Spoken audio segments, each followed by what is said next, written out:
काल वन विभागाच्या वतीनं सतीश उर्फ खोक्या भोसलेच्या घरावरचं अतिक्रमण काढून घेण्यात आलं। त्याचबरोबर त्याच्या बाजूला असलेल्या नातेवाईकाच्या घराचं सुद्धा अतिक्रमण काढून घेण्यात आलं। मात्र हे अतिक्रमण काढून घेतल्यानंतर रात्री उशिरा सतीश उर्फ खोक्या भोसलेच्या नातेवाईकांना मारहाण झाल्याचा आरोप आहे। या ठिकाणी जाळपोळ झाल्याचं चित्र आपल्याला पाहायला मिळतं आणि संपूर्ण जे आहे ते सतीश उर्फ खोक्या भोसलेचा परिवार जे आहे ते उघडं आलं चित्र पाहायला मिळतं। मात्र नेमकं रात्री काय झालं हेच आपण त्याच्याकडून जाणून घेऊयात। मला सांगा, काय नाव आहे, रात्री काय झालं होतं? पहिलंच आता सांगितलं सर तुम्हाला मी। आता ते रात्री काय झालं सर, ते आमचे लेकरं बाळा इथं झोपलेले होते सर। गाई शेळ्या सांभाळायसाठी इथं आमचे बदका आहेत, कोंबड्या आहेत, 100 कोंबड्या होते सर। सारा कोंबड्यासुद्धा घेऊन गेले, करडं शेळ्या आमच्या सगळ्या मारून टाकल्या सर। आमच्या मुलीला बी खूप मारले। आमचे एकदम जगायचीच परिस्थिती नाही। आमचे घरदार तर पाडले पण लोक असे म्हणत आले की सर तुमचे आता इथं घर तर पाडले होता, तुम्ही राहतात कसे इथं राहायला काय संबंध आहे तुमचा? कुंकड जायचं तिकडे जा, पण आम्ही इथं 100 वर्षापासून रहिवाशी आहेत सर।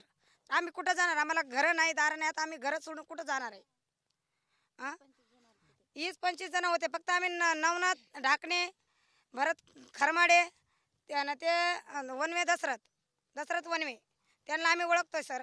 इतक्या जणांनी येऊन आमच्यावर, आमच्या लेकराबाळावर हारमार केली, आमचे घरं बिरं सगळे पेटून दिलेले आहेत। आमची कारवाई SP साहेबांनी बी घेऊ, दमान्याताईंनी बी आमची कारवाई घ्यायला पाहिजे, आम्हाला संरक्षण द्यायला पाहिजे सर। फडणवीस साहेबांनी बी आमच्यावर थोडंफार लक्ष द्यायला। आम्ही गरीब माणसं आहेत सर, आमचे लेकरबाळ कुठं नेऊन जगवायचे आम्ही, एवढंच आमची विनंती आहे सर। निश्चित आपण बघतोय काल जे आहे ते अतिक्रमण काढून घेण्यात आलं होतं, त्यानंतर ही घटना घडली। नेमकं काय झालं होतं काल इथं माझी जाव राधा भाऊसाहेब भोसले इथं झोपली होती, लेकरं होते, आम्ही सारे इथंच होतो। त्याच्यातले आम्ही 10-12 जण ओळखीले सर। त्याच्यातून ओळखीले 10-12 जण वनवे, भरत खरमाडे, वनवे दशरथ, एवढे जण आम्ही 20-25 जण होते सर। त्यातले 2 जण आम्ही ओळखीले आणि ती एक दिवस अगोदर आम्हाला सांगून गेले होते। आमच्या कोंबड्या पण जाळल्यात, बदका पण जाळल्यात, करडं शेळ्या पण आम्ही सगळे जाळले, धान्य पण सगळं जाळलं आणि लेकरा बाळांना पण फार अन्याय केली सर त्यांनी, आणि त्यांना पण मारलं। सरकारी दवाखान्यात ते ॲडमिट आहेत। आता आम्ही कुठं जगायचं, काय करायचं? आम्हाला पण न्याय पाहिजे सर, न्याय पाहिजे सर। आम्हाला काय मागणी आहे तुमची? आता आमची न्याय मागणी आहे सर, आम्हाला न्याय भेटणं म्हणून। आम्हाला धान्य सगळं नाही खायला, आम्हाला आता कुठं जाऊन झोपायचं? आम्हाला भेव वाटू राहिलं, इथं झोपू सगळं वाटत नाही। आमच्यापाशी गडी माणसं सगळं नाही सर, एवढी न्याय आहे आमची। 10 बोटाची विनंती आहे। आपल्यासोबत एक विद्यार्थिनी, काय नाव आहे, कोणत्या वर्गात आहे, नेमकं काय झालं होतं? आता मनात भीतीचे वातावरण पाहायला मिळतं, काय सांगशील? माझं नाव कोमल काळे आहे। मी शेवगाव राहिले, त्रिमूर्ती शाळा आहे माझी।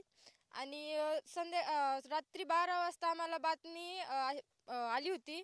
सकाळी आम्ही ती बातमी बघितली की हे घरं पाडलेले आहेत, त्याला परत घरं पाडून पण जाळ केलंय। तर आम्हाला वाटलं की आमच्या घरचे जखमी झाले असतील, पण हे एवढं झालं नाही आहे। ते थोडे जखमी आहेत, त्यांना थोडं लागलेलं आहे वाटतं।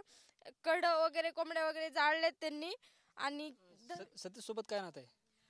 सतीश भाषी, मी त्यांची मामा आहेत माझे। ते काय वाटतं ज्या पद्धतीनं सतीश म्हणजे तुझे मामा, त्यांच्यावर आरोप लावण्यात आलेत, गुंडगिरीचे गुन्हे दाखल केलेत, अटक करण्यात आली, भाची म्हणून काय वाटतं तुला? हे जे करतायत ना, मला वाटतं ते सगळं खोटं आहे। ते असं कधी करणार नाही, आम्हाला माहिती आहे। आमचं म्हणणं एवढंच आहे की ते जे सरकार आहे त्यांनी त्यांच्या पद्धतीने कारवाई करायला पाहिजे। लोकांचं ऐकून तुम्ही आमचे घरं पाडले, तुम्ही हे घरं पाडतायत, आम्ही रस्त्यावर आलो तर आमच्याकडे लहान लेकरं आहेत। आम्ही उद्या शाळेत जाताना हे जाळ करून गेले रात्रीचं, तर आम्ही शाळेत कसं जाणार? दिवसाचं आम्हाला मारते कोणी, छेड करते, मग आम्ही शाळेत पण जात नाही आता। निश्चित आपण बघतोय सतीश उर्फ खोक्या भोसलेचे संपूर्ण नातेवाईक होते। यांच्या मनात जे आहे ते भीती पाहायला मिळते, आम्हाला संरक्षण द्यावं, आम्हाला न्याय द्यावा अशी मागणी जी आहे ती या पीडित कुटुंबियांनी केली। कॅमेरा पर्सन आप्पासाहेब मोरकरसह ज्ञानेश्वर लोंढे, शिरूर कासार, बीड।